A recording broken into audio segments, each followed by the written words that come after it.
The arrival of a new owner can be precipitated by any number of seemingly random events. Take Sir Alex Ferguson's legal battle with two Manchester United shareholders over the stud rights for a racehorse, which in turn opened the door for the Glazers to take control of the club. Or even former Thai Prime Minister Thaksin Shinawatra, who, whilst he was the owner of Manchester City, had his assets frozen by a military junta after being removed in a coup d'etat, paving the way for Sheikh Mansour's takeover. But Rinat Akhmetov came into possession of Ukrainian giant Shakhtar Donetsk thanks to a far darker turn of fate. In 1995, his predecessor was assassinated when a bomb was detonated at the club's stadium. Back then, Ukraine was, like much of the post-Soviet world, a wild east, where corruption, violence, organised crime and laissez-faire capitalism mixed. Vast fortunes were built by men who took advantage of the anarchy, usually in the realm of natural resources, privatised at a fraction of their cost. Like Roman Abramovich in Russia, Akhmetov was in the right place at the right time to capitalise. He is one of Ukraine's most famous and infamous men, not to mention the country's richest. He has been, at various times, Ukraine's biggest taxpayer and private employer. His assets have fluctuated wildly over the past few years, more on that later, thanks largely to interests in coal mining and power generation. As the owner of Shakhtar, he has overseen the club's transformation from Ukrainian also-rans into Champions League regulars.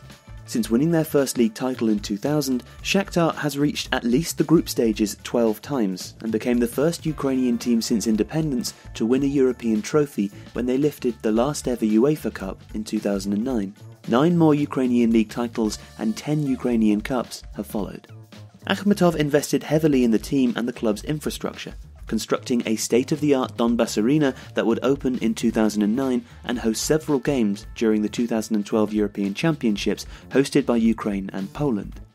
The money and Champions League success also helped Shakhtar to develop a successful business model that saw the club set up a scouting network in South America and bring over some of its brightest talents, especially from Brazil, polish them up in the Ukrainian and Champions Leagues before selling them on for huge profits. Chelsea's Willian made his first steps in European football at Shakhtar, as did Manchester City's Fernandinho, Bayern Munich's Douglas Costa and Jiangsu Suning's Alex Teixeira. His £50 million transfer to the Chinese Super League in 2016 remains an Asian transfer record. There are currently 8 Brazilian players in the Shakhtar squad.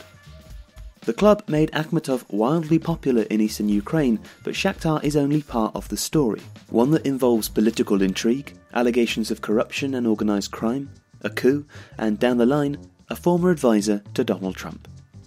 Rinat Leonidovich Akhmetov was born in Donetsk in 1966, back when Ukraine was still in the Soviet Union. His mother was a cleaner, his father a coal miner, by far the biggest industry in the east of the country to this day. Such has been the economic importance of mining to eastern Ukraine that Shakhtar's badge is crowned by 2 crossed coal hammers. His family were Tatar Muslims, a tiny minority outside of the Crimean Peninsula. But the east and south of the country has strong linguistic and cultural ties to neighbouring Russia. Crimea, for example, was only given to Ukraine as a gift by Soviet President Nikita Khrushchev in 1954. But after the collapse of the Soviet Union, Ukraine followed much the same path as Russia when it came to business. Oligarchs rose to power and wealth, with one in particular taking charge of the vast mineral wealth in the east of the country. Akat Bragin, known as Alec the Greek, was a feared man and head of the so-called Donetsk clan, making him the region's godfather. By 1995, he was arguably the most powerful, influential and feared man in eastern Ukraine. He was also crazy about Shakhtar Donetsk, who he bankrolled. But the club would also be the death of him. Before a game at the Shakhtar Municipal Stadium, a huge bomb was detonated, killing him and 5 bodyguards. The blast was so large that nothing was left of Alec the Greek. He was identified by the only thing the police could find, a gold watch still attached to a severed arm. Years later, a member of a rival organised crime clan admitted to the murder, and a policeman was later convicted of being involved in the crime, although he later claimed he was innocent. Still, Rinat Akhmetov was a young protégé, and it was he who ended up acquiring much of his vast business empire, as well as Shakhtar Donetsk. "I earned my first million by trading coal and coke, and spent the money on assets that no one wanted to buy," he said in a rare interview with the Ukrainian press, denying that he was involved with organised crime. It was a risk, but it was worth it. Akhmetov took a far more polished approach to his affairs, As well as owning half of Ukraine's steel mills and coal mines, he diversified into real estate and media, built the Donbass Arena, and became much more involved in politics.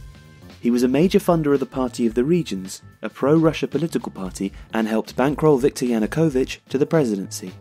Yanukovych had been a petty thug who had spent time in jail as a young man for assault. Yet, with the help of an American political consultant called Paul Manafort, and funded by Akhmetov, Yanukovych was given a political makeover. He was in need of the help. In 2004, the Orange Revolution swept Ukraine after Yanukovych had won the presidential election thanks to massive electoral fraud. His opponent, Viktor Yushchenko, had fallen ill after being poisoned.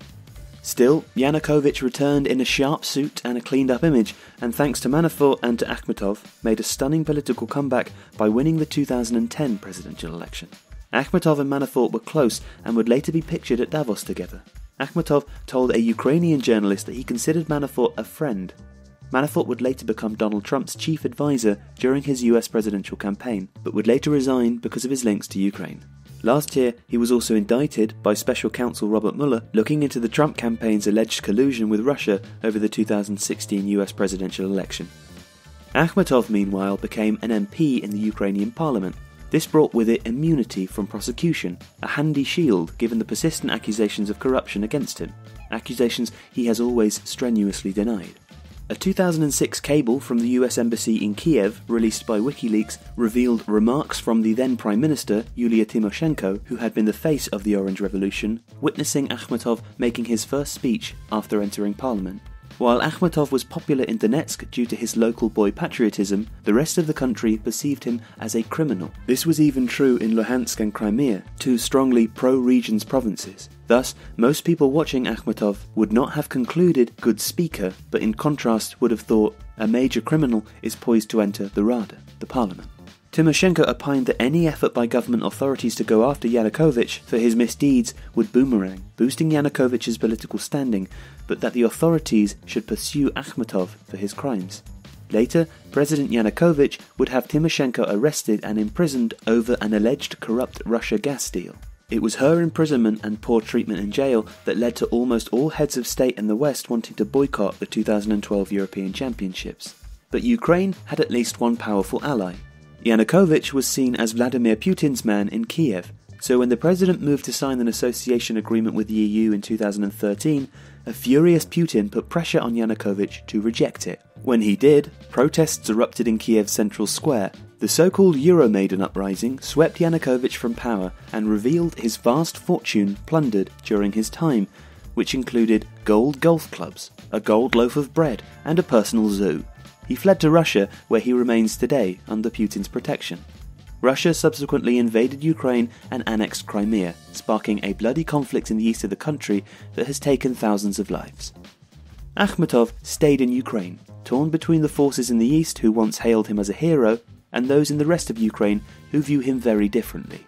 Many in Kiev were furious with him for his role in bringing Yanukovych to power, whilst the separatist forces claimed that Akhmetov had initially bankrolled them in the early days of the conflict, something again strenuously denied by Akhmetov, who has pointed out how he raised his workers to successfully defend the port city of Mariupol, kept the mines open, raised wages for his 250,000-strong workforce, and sent millions of dollars in aid, usually in Shakhtar-branded lorries, to the beleaguered east.